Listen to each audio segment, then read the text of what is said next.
Good day, everyone. Stephen Rothgieser here at the Do Change Better studio.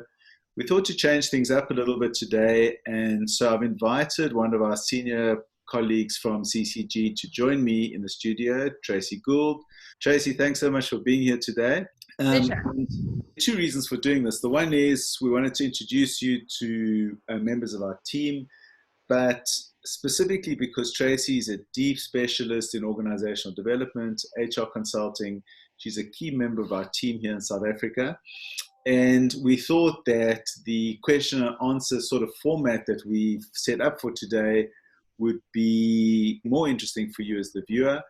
And we wanted to be able to cover off on a wider breadth of material. So following on from last week's video, and we'll leave a link to that video at the end of this video, so be sure to click on that at the end of the video so you can get a sense of where we've come from in a three-part series. The first part of the series is a definition of what a workspace is, as opposed to a workplace. What is a workspace?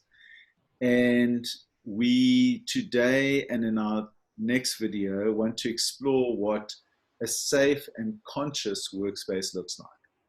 So Tracey's prepared a set of questions. I have some questions for her. We'll bounce around between one another on these questions, and would very much like your comment on what our current thinking is, what our current practice is, what we're experiencing in the market, particularly here in South Africa. What you're getting from us is a filter of consultants who have been looking very closely at the COVID disruption and its impact on organizations. So Trace, why don't we jump straight into your first question?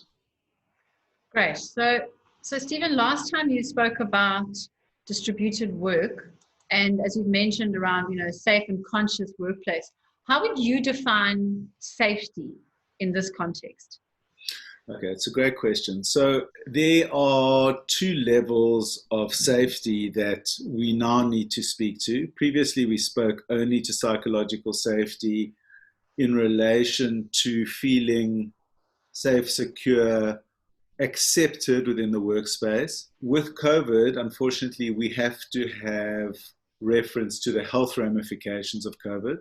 So safety in the first instance speaks to following the right protocols, the prescribed protocols around face masks, social distancing, and washing or sanitizing of hands on a regular basis.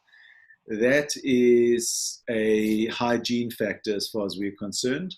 For all organizations, our view is that COVID is going to be in our environment for the next 18, 24 months at least. And we are going to have to be used to working in a way that takes that health risk into account. Safety at a deeper level, so let's leave that conversation because it's less interesting. We can certainly, if you have any questions, if you have any comments on that, please leave those below this video, and Tracey and I and other members of the team will certainly be in touch with you and will engage with you. We have written a fairly comprehensive Survive and Thrive guide that you can find on the front page of our website on this particular topic, and we'll leave a link to that in the comments below. Psychological safety has a far greater implication in relation to whether one feels safe or not to bring the whole self to work. And we typically find that this relates to what is quite common in the diversity space, as it might be called, related to age, race, gender, sexual orientation, and then, of course, ways of thinking. So are you able to feel confident and comfortable in your workspace to share the full aspect of who you are as a human being? And most of us as human beings are quite complex creatures. So there are aspects of ourselves that we choose to hide, the aspects of ourselves that we choose to ignore psychologically, and the aspects of ourselves that we wish we could bring more into the workplace. To what extent can somebody bring their full value, their full gold, as we'd call it, into the workspace? And to what extent is that listened to, attributed as being valuable, and sought out, as opposed to being sidelined, quietened, suppressed in its most extreme form. Right, Stephen, I love that. So it's really, I mean, it's the capacity to bring, as you say, your full self to work. And I mean, I think the other thing is that with that full self, it's the ability to express oneself without fear of any negative consequences, whether that's self-image, status, career, quite a broad definition, in other words. And of course, there are two pieces to this. The one piece, sorry if I interrupt you there, Trace. The one piece is my ability to bring myself to work. The second piece is to what extent does leadership set the right example to help you feel comfortable in that, and to what extent does leadership and the environment, the corporate culture, the organizational culture around us, allow us to speak to certain topics, and to what extent are other topics taboo. So there's a very close link between organizational safety, culture, leadership, and the sorts of behaviors and norms that are acceptable or not acceptable in a particular workplace. And as you know, we do a lot of work in that space around culture, leadership, the intersection between culture, leadership, and an understanding of how this is driven at a psychological level, and how that influences both mindsets, behavior, and ultimately performance. And in your last video about distributed work, so you mentioned the potential impact on employee engagement and culture. So you've referenced some of those, but remind us what those impacts are, and how do you believe distributed work strategies can mitigate those impacts? That's a great question. So one of our big concerns here is that COVID has clearly been a disruption to our societies, to our lifestyles, to our business cycles, to global cycles. And I would argue even more strongly at a socioeconomic level and at a psychological level. So distributed work is what we choose to call, what used to be called flexi work, flexi time, remote work. We've built a model called distributed work that we call work from anywhere. And the model basically says that on the basis of an outputs-based productivity model and performance management model, employees should, in principle, be able to work from anywhere in the world, their home, the office, a customer site or a client site, and be equally able to access and engage with teammates. So distributed work is here to stay, in our view, and we think that that's a great thing. And we think that that's one of the ways in which COVID has really benefited us as a society. However, we have seen organizations overcook this idea, where there's this sort of idea forming that we no longer need the office. We can go about our business without using the office. And we are not of that view. We are very much of the view that human beings are first and foremost social beings, and we need one another in order to spark off one another for two very important things. The first is creativity, innovation, and teamwork.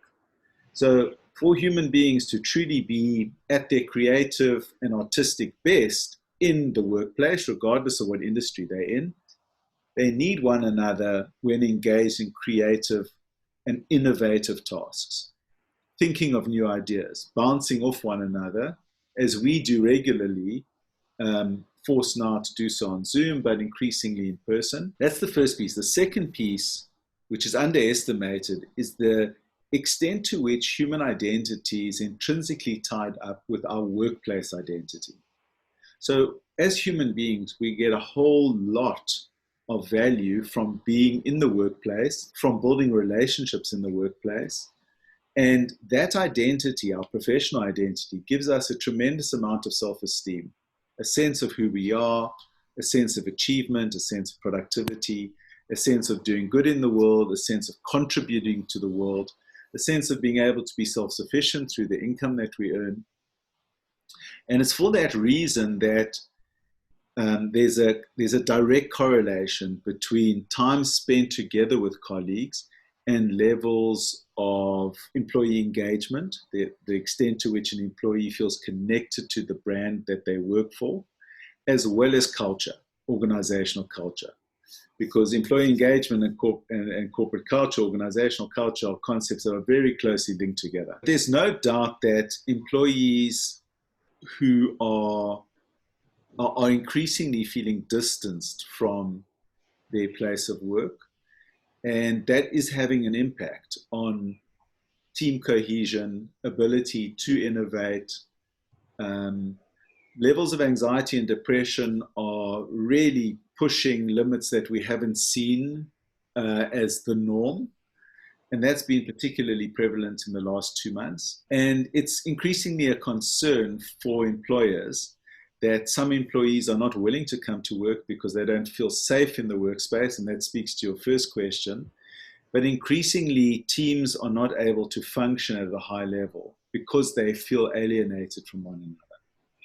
And so there is this very close correlation between doing distributed work in a balanced fashion to ensure that employee engagement and corporate culture stay at the levels that are required in order to push high levels of performance, particularly during a crisis like COVID. I think, Stephen, I'm just thinking about, the implications as you're talking of the integration of a personal and professional persona, which is very much what people are grappling with working from home to the degree that we are. So it just really, really highlights the importance of leadership awareness of that. And as you say, the focus on the culture and the engagement, but also the sense of isolation that we're feeling. So despite all efforts, those identities have kind of integrated a lot. And how do we continue to make really, really clever moves in terms of how we're connecting and avoiding that sense of isolation? Absolutely right.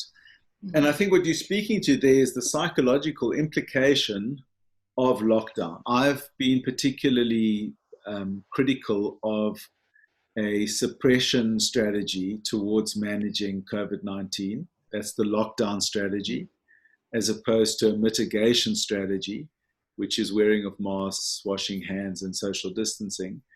In South Africa in particular, we've had 6 months of lockdown, and it's had a profound impact, both psychologically and socioeconomically. So my view is that lockdown is a useful tool for a period, I would say, of a maximum of 6, maybe 8 weeks to prepare a health system for a pandemic like COVID-19. But then anything beyond that shows minimizing returns and, in fact, negative returns. And one of those is the psychological impact of the isolation that we've been feeling, as well as the increasing fear that many employees are reporting. We've never had an employer call our office and say, we have employees who won't come to work because they feel unsafe. And when we've drilled down onto the data points that informed that position, it actually had nothing to do with that person's health or the fact that they had comorbidities or any sort of health profile that would put them at risk in some sort of way from COVID-19. And these are from employers who have spent an inordinate amount of time and money setting up their workplaces for social distancing, sanitizing of hands, etc. So that just has given us a very clear sense of the level of psychological impact on individuals. That's the first thing to note. The second, which has been very interesting for us, is over the last 2 months, 2.5 months, there's been an increasing request for what clients are generally calling a resilience program.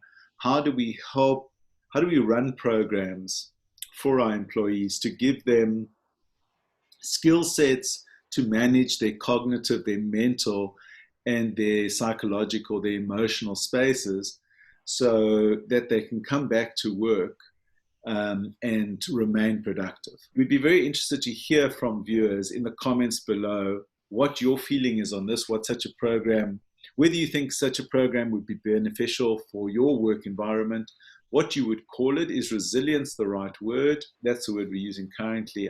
we're not sure if that's the right word to use. This is definitely an emerging story. We've spoken to safety today in the workplace, and our next video will be on conscious workspaces. Tracey and I will be back next week with another video on what conscious workspaces are all about in this continued effort of ours to look at the impact of the COVID disruption and how best our organizations can respond to it. So Tracey, thanks so much for being with me today. And Thanks, you start in our journey together in the digital space. And we look forward to seeing you all next time. Thanks so much.